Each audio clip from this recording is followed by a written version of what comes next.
You were down 17 at one point today. What were you telling your team to get them back into this game? Honestly, I think I was just begging them to play. We were a little bit in la-la land, I thought we prepared that way a little bit yesterday, so I wasn't shocked with what I was seeing. We've won a lot of games. There's a calmness to how we go about our business. We knew there was a lot of basketball. There's a lot of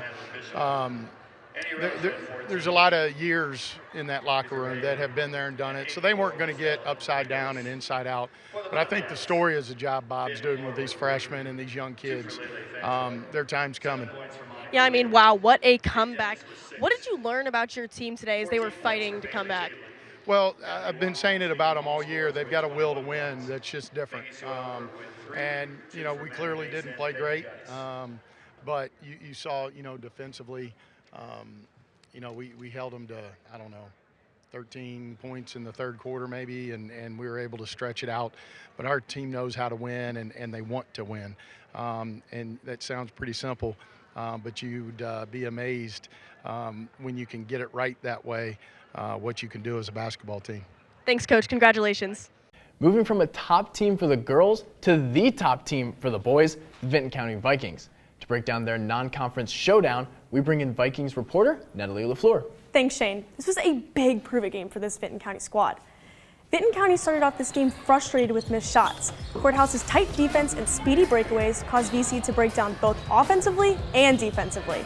With Courthouse leading 18-9 at the end of the first, the Vikings had a sudden shift in energy, and aggression and passion lit up within the Vikings coming into the second quarter. So you mentioned this sudden shift in energy.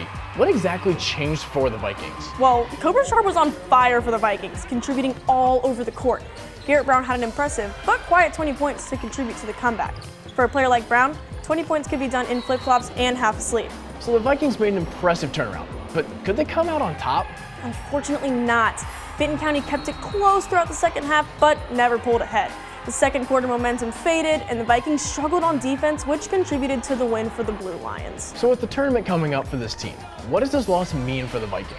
Tuesday was a big test. However, they are undefeated in conference play, but that success hasn't translated to the non-conference.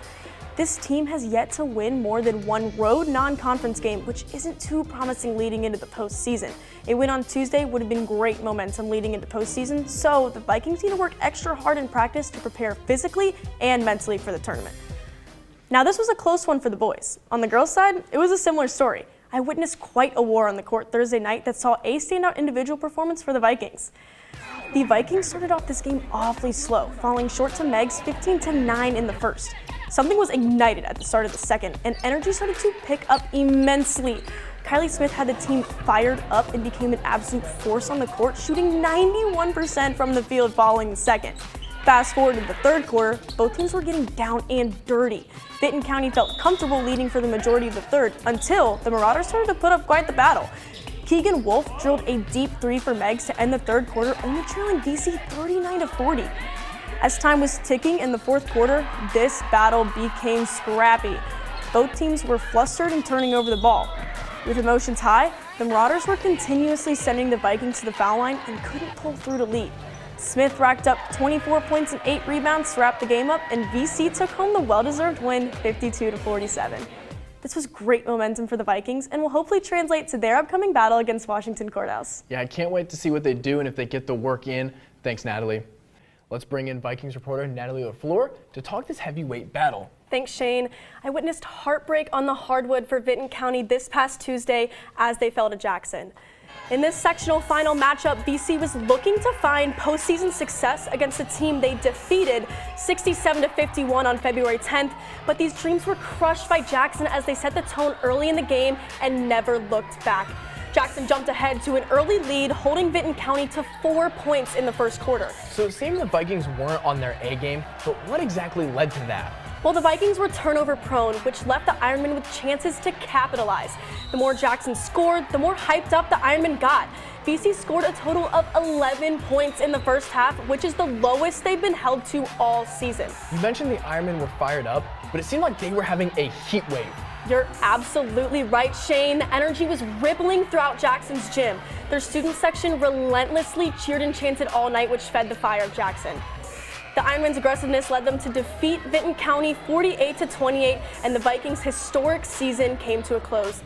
Head coach NJ Kite is sad to see his 9 seniors go and wishes them the best in their futures. I'm going to miss just not having practice with them tomorrow and getting to be around the team. So that's how much I love this group of guys. You know, I know our seniors are going to be successful with whatever they wind up doing, and I hope they know I'm always here for them.